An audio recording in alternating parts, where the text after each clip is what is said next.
Yeah. It was a nice enough film, I guess. If you like that kind of thing. I'm not crying, you are! So Pixar have once again managed to grab your heart by the balls and pull just hard enough to make you cry without it being unbearably painful. Onward is Pixar's latest original film.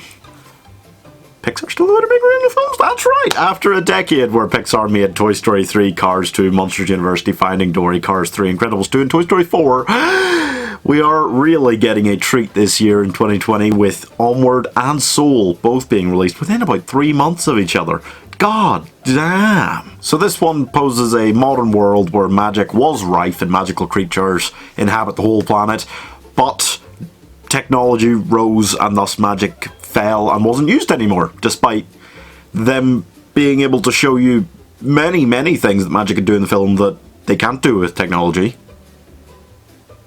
So there's that. There are a lot of messages about, you know, how magic has vanished in our world and things, and let's just not talk about it because there's not room in a 1 minute review or in any review to talk about every message a Pixar film presents, okay? So in this world we've got elves, who are straight up humans but blue. We've got dragons, who are straight up dogs but lizardy. We've got Manticore, who's straight up hilarious. And we've got unicorns that are straight up raccoons? I do find it hilarious that Pixar can't resist, and most animated films can't resist, turning something into a dog. They all do it. Anyway, two brothers set out on a journey or quest to find a gem that will allow them to bring back their father for a day because he died. They were young. They want to see him for a day.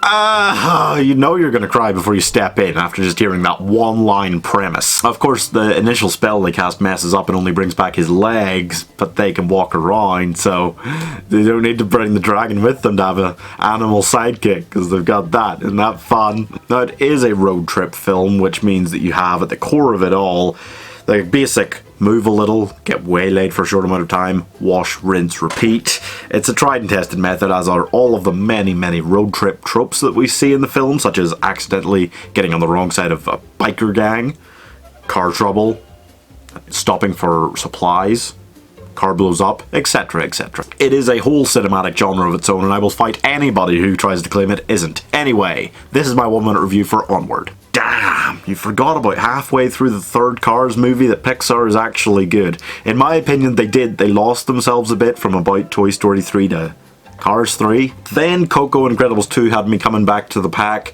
Toy Story 4 had me in the palm of its hand, but it was still a sequel. This is the first original one that's really got me in a long time from them. The ending of this film is so powerfully emotional. It's an absolute knockout blow. I was almost crying in the cinema, and I never cry at films. I just don't.